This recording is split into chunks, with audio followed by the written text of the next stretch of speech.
Greetings everyone, how are you? I've had several requests for a farm update, and it's about time. We've been getting a lot of work done, and there's a lot more to go. I'll try to make this as quick as possible. We had a couple of our first real fatalities here on the farm. We thought we were in an area that was populated enough to not have deer. We found out this is not the case. We went away for a weekend for a friend of mine's wedding, and that was enough time to let some fearless deer come in, and they stripped my first fruit trees, which is sad. And then they got this guy over here too. Not as bad on this. Apparently deer prefer apricots to nectarines.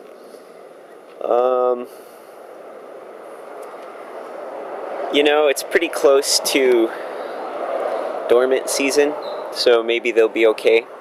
I'm kind of glad that this happened in some ways, because I didn't do a huge cobwebs on my camera. I didn't do a huge planting, and so I learned that there's deer before I did a huge planting, so it wasn't a huge money loss for me. If I lose these two, I'll be sad, just because they were my first two, but at least I now know. So we have to make some different types of preparations here to deal with the deer, but luckily it is pretty busy around here, and the deer, they don't really show up much. I think they're hiding in the glen behind the house, and I think that's mostly where they're at. So let's see. Still dealing with these trees here. Before the fall's out, I'm gonna have to pull those out. They're just too big. I am taking these nice maples that are here, and instead of chopping them down, I'm going to bonsai them, so they'll be really, really pretty, and add a little bit of biodiversity in with the fruit trees. And there's Valkyrie. Hi, kitten. Let's see, what else we got here? Well, you can't really see it too well, but I've been planting some rosemary in where the fruit orchard will be to attract some pollinators, and I just think it's tasty. And you can see we got the new orchard shed. I'm in the middle of getting it ready for winter.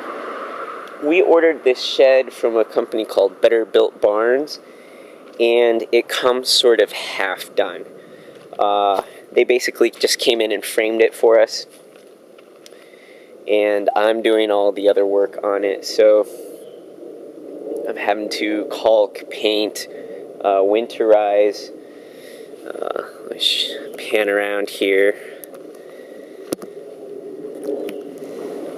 Okay, so there's the shed. It is a 10 by 12. So you can see I saved this rock here. This is going to be really nice. We're going to build the decking, and I'm going to kind of build around that, and then build up some arbors, and we'll get some nice vine fruit going there. And here where you see this nice greenery, eventually we'll trade this out, and this will be all fruit trees in here with lower fruit bushes underneath. And it's just going to be really cool to be able to step out of the shed and have like a nice little decking and arbor and fruit there. Over to the side here, you can see, well, maybe you can see, it's a little dark back here, that we have begun a live green fence.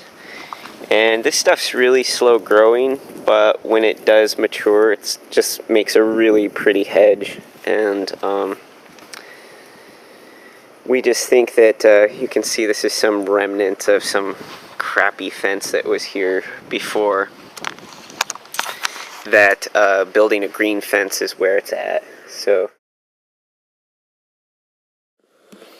you can see in the floor, and I've started the walls in here, and I will continue and paint the walls entirely. This is a mold deterring exterior paint. And essentially I'm just weatherizing the shed to make it last the longest. You know, these weren't the highest quality materials, so giving them a little helping hand is always a good idea. It has a nice loft in here, which is great for storage.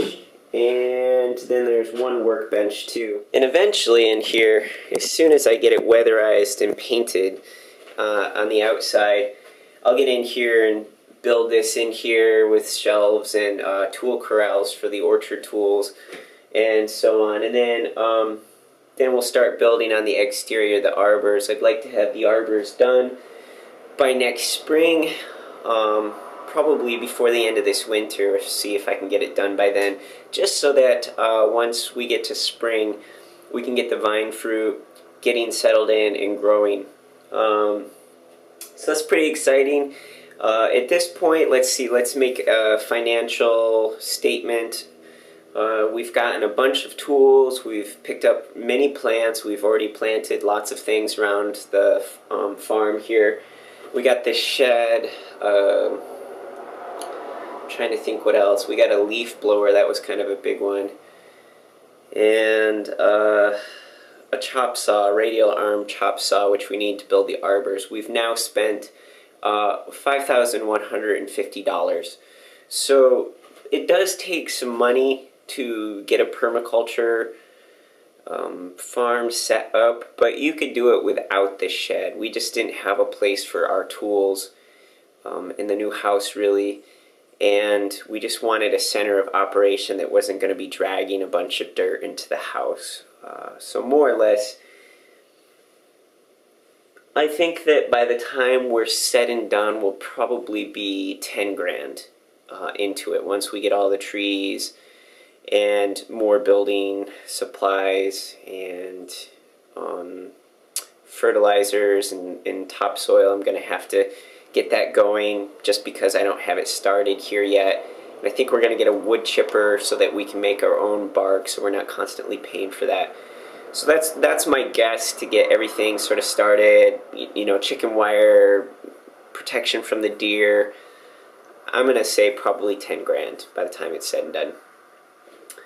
So that's it. We're working hard. We're getting the infrastructure set up, and that's something I wanted to talk about. Sequencing, like, this has been a little bit of a learning curve in some ways, but just getting the infrastructure set up to have everything run smoothly is definitely where it's at. Right now I'm doing a lot of research on money makers, so I can recover some of the investment I'm putting into this. And at this point, it's definitely microgreens and mushrooms. It'll take a while before fruit really is even helping recover the investment. So yeah, our first foray into investment recovery will definitely be heirloom tomatoes, mushrooms, and microgreens. But that'll be coming up next spring. We'll talk more about that. And I think the last thing that we've done recently is we have started our green fence. And yes, this is where we're at. This is the update. And thanks for following us. We've got more exciting stuff coming up, but right now it's just sort of not very exciting and a lot of work. I hope you're all well. Peace out.